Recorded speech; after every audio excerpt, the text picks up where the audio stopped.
Hey guys, it's Jack here from 13th Squadron, and in this video I'm going to show you all the tips and tricks on how to fly your 13th Squadron Hurricane. So I assume if you're watching this video, you're one of two kinds of people. Either one is going to be coming right from the build video, and you want to learn how to Maiden this airframe and what you should expect, or if you just want to learn about this airframe at all and just how it flies, you're the other type of person. So in this video, you'll learn everything you need to know about how to fly this plane and all the tips and tricks for it. So let's go head over to the table to get the plane ready. All right, so we're here at the field. Of course, it's a calm day, which is perfect. We got other people flying, which is great at the RC field. First thing we want to do is, of course, turn on our transmitter. That's a no-brainer. To fly this plane, we're going to need a 3S 2200, and it's going to sit just perfectly. It's kind of going to be the minimum that you want to fly with. It definitely, I'll be honest and say, it runs a little bit tail heavy, so you're going to need that nose weight if you decide to go with a 3S 2200.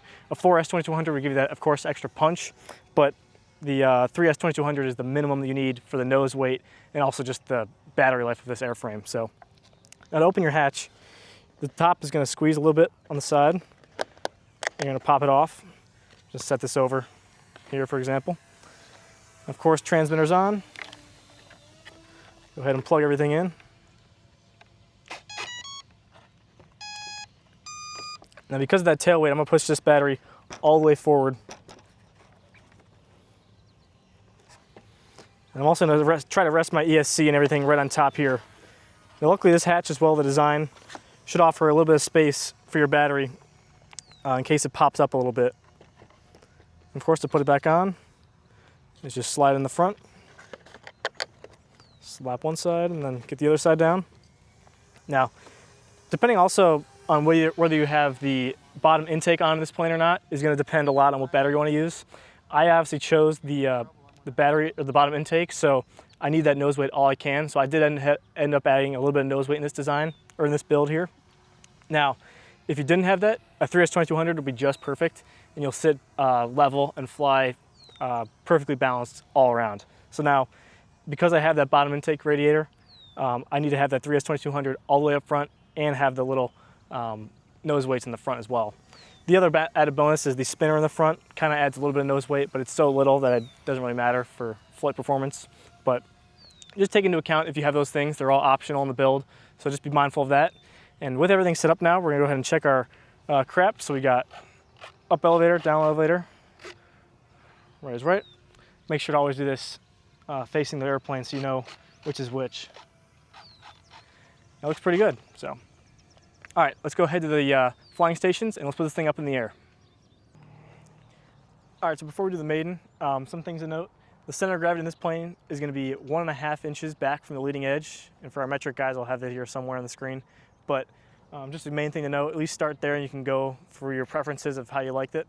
Obviously you want to launch this plane, you want to go about full throttle and just kind of a nice, not 45, not 30, I guess more of a 30-degree angle up. So now, of course, we have a third cameraman, so we can't give you the shot of it flying out, but we'll try to do the best we can here and get some video rolling when we can. Obviously, we've got the stick cam, so you can see what I'm doing with the sticks, and we're going to expect about 8 minutes of flight time. So let's go ahead and check our stuff once again, as in up, up, and then throttle check is throttle cuts on, so we're good. And we're pretty good. All right, let's get this thing in the air. As you can see there, I didn't even use full throttle, kind of lied a little bit. It is a little humid, that's probably the only problem of tonight, but it's really calm. You see the flag on the left side of the screen, or whatever it is, right. Super calm, dead night, so this is perfect for giving this plane a test. Now I have flown this exact one before, so I have it trimmed out. You can see I have a little bit of rudder trim. That kind of is dependent on how well you build it. But I'll just bring it around real smooth here. Get a nice low, slow, level pass. The sun really allows you to see all the angles on this plane at this time of day. So now for rates, in the kit, you can see that there's the 20 degree, 16 and 12. I'm gonna recommend for the ailerons going with the 20 degrees almost no matter what, unless you wanna go low rates. Now I have mine on a 3-position switch, but if you had to do your rate setup, let's see, right now I'm in high rates. But I would go, for high rates right now, I have 20 degrees all around, and then mid rates is 16 degrees, the low is 12. So Now this plane, I'm just cruising around right now, but I'll bring it up, go about mid rates, or else we'll go high rates. I'm gonna show you a slow roll here. Get a little height, dip down. Nice slow roll.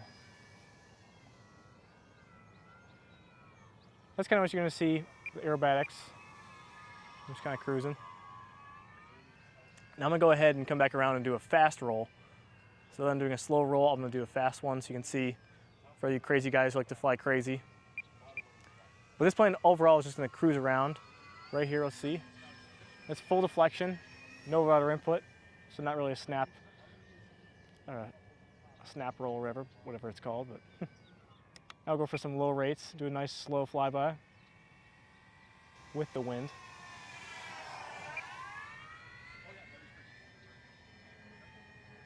Just gonna cruise for you.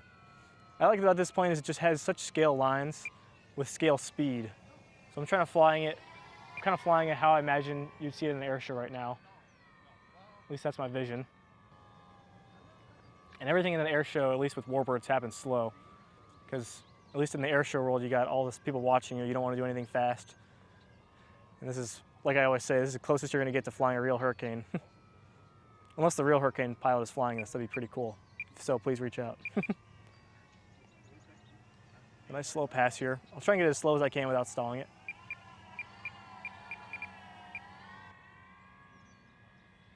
That's pretty cool. I'm gonna bring it back into high rates. And I'm gonna go up high. I'm actually gonna test out a stall, so that way you can see that as well, of course. Do it into the wind, and I'm going away from it. And let's get it going into the wind, get a little high up, so that way in case anything bad happens. Shouldn't with this plane, but cut back the throttle. Little wingtip stall. There's one. But of course it is a warbird. It's got its all scale lines. But I will say that it might bite on you. However, it's gonna catch up for it with how light it is. And we can do another one here just to show you. Yeah. Let me just do another one. Yeah, you see there. So it's pretty, it's obviously gonna stall on you, a wingtip, but it's fine.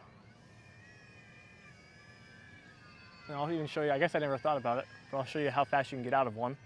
Main thing to do with any wingtip stall, just in general, is to not punch your throttle, as it's only going to aggravate it depending which way it's going.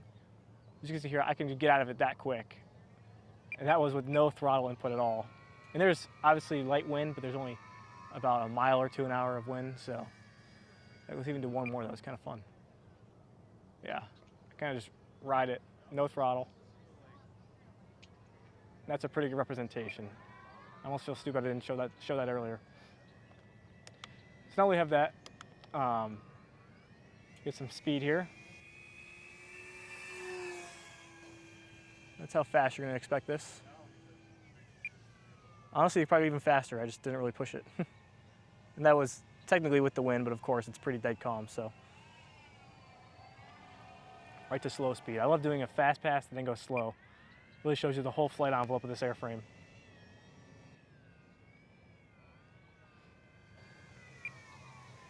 I'll say if you're looking for a plane that's going to last a long time in the air, it'd still be a fun build. This is going to be the plane to do it.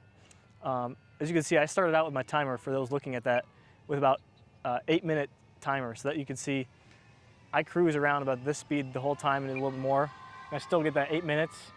And although I haven't had the absolute most flights on this, I still have had a lot, of course. It's the kit, I had to test it. But for this airframe specifically, 8 minutes is about the sweet spot for all kinds of flying. So I would say if you're cruising, probably anywhere from, like, no pun intended for the young kids, but 6 or 7 minutes. But it's just gonna be a nice plane. It's got the really, really thick wings, so it's be very efficient. It still offer all those scale lines and scale features with all the performance to get you out of anything bad. The whole idea is you'd be able to put all the time and effort into making this thing look really great and amazing and all painted up nice. You'd not be absolutely leg-shakingly worried when you fly it. So, of course, obviously, it depends on how far you want to take that, but It's just this plane will give you the best ability to do that starting out in the hobby. Let's see, let's come up here. Let's try a little precision. Let's do a 4-point.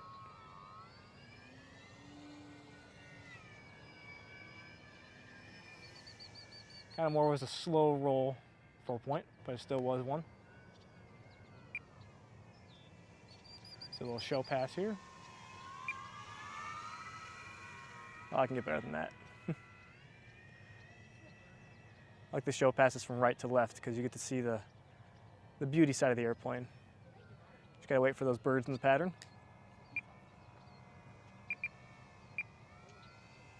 Right above those trees, the sweet spot. Watch the American flag, don't want to hit that.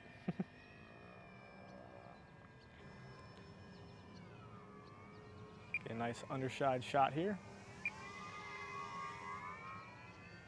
So obviously, let's check the timer. We got still about 2.5 minutes left of flight time. But for this plane, even though I won't land it just yet, you'll notice that obviously we 3D printed and attached the bottom radiator intake. Now, if you have that on your airframe, you want to be mindful when landing, just to not totally dig that in the dirt. I assume obviously if you put it on, you're going to expect that. But I will say at the same time, it doesn't really affect it that much negatively.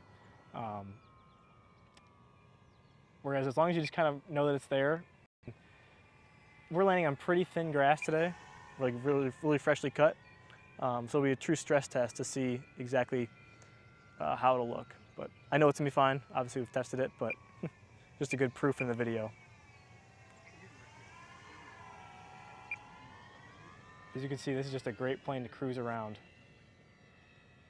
Now I think obviously being the second kit released, and of course, I didn't just choose the Hurricane for no reason. It's the direct adversary for the BF-109. Obviously the Spitfire's up there, but when it comes to the Battle of Britain, it was the Hurricane, at least in numbers. But I think it'd be so cool to see a lot of Hurricanes and BF-109s up in the air flying together. Whether you're actually combat and shooting each other down, or just kind of cruising around together. You can even do like a real air show where you have the BF-109 together, and you have the Hurricane flying in formation.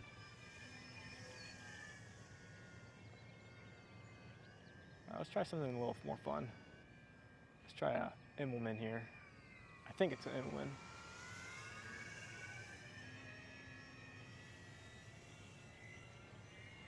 That was not an Immelman. I lost it at the end. I was debating if I should do a roll there or a half loop or a half roll. We'll try it again. But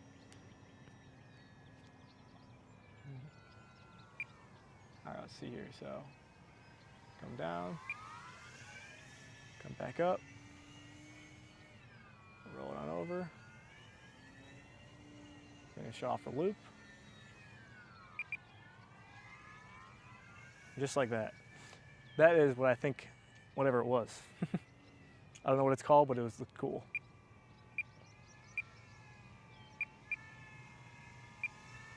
I guess too, I didn't really think about it, but my dad's over here as well. Usually doesn't say much, but we actually have a mic on him today, so. So Dad, what do you think of this airframe? I think it's very thick. It's a very thick frame, solid frame. The wing is very solid. Two different spars in there to make it nice and solid and thick. It's just like the real Hurricane. It has a very thick spar or cord, whatever you want to say, and it just floats in the air. So that was kind of the idea behind it. We try to fly it exactly like the real thing and build it exactly the same scale lines, with some exceptions, because of course you can't get it super duper scale as in like the same airfoil on the elevator and this and that, but that's the extremes. So this is just the best you can get in foam board for a Hurricane. So now I'm gonna stay true to my timer. Obviously just ended. The wind is technically coming from left to right. Now be careful of any bumps in the ground. We got some uneven ground here. So, but when we come into land, just try to be mindful. The nose is gonna come down, so just be ready for that. But as you can see here, just watch this landing and try to match the same thing with yours. Now the skid is 3D printed, so you can kind of use that to your advantage. Now obviously it looks kind of, I don't say rough, but the 3D printed skid takes the brunt of that force, which is what you want to see if you have that on. So if you don't, you have a smooth landing plane that's going to just slide on the ground and have no problems at all. So I was going to check out the battery and see how much time it has left. All right, so now we got this back on the workbench. Let's go ahead and take out this battery and see how much power we had left. So I went about 24 seconds over the timer, and even with that, you could still see that we had about 65%-ish of battery, and that's just absolutely insane. So of course it depends all about your flying style, but if you're gonna wanna be someone that likes to cruise around with your airframe and have a great flying plane, this is gonna be the plane for you. Okay, so I hope that helps you understand the 13th Squadron Hurricane a little bit more and just give you a little bit more information, whether you're coming from the build video or if you just want to learn how this flies in general. Of course, you can find everything and more at 13thsquadron.com, and you can even find the kit there if you want to purchase that. And I just want to say also a big thank you, as this is the second kit. We're going to keep going with these, and it means a lot from all the support we've got with the BF-109, and look forward to more in the future. So I just want to say thank you, and thanks for flying by.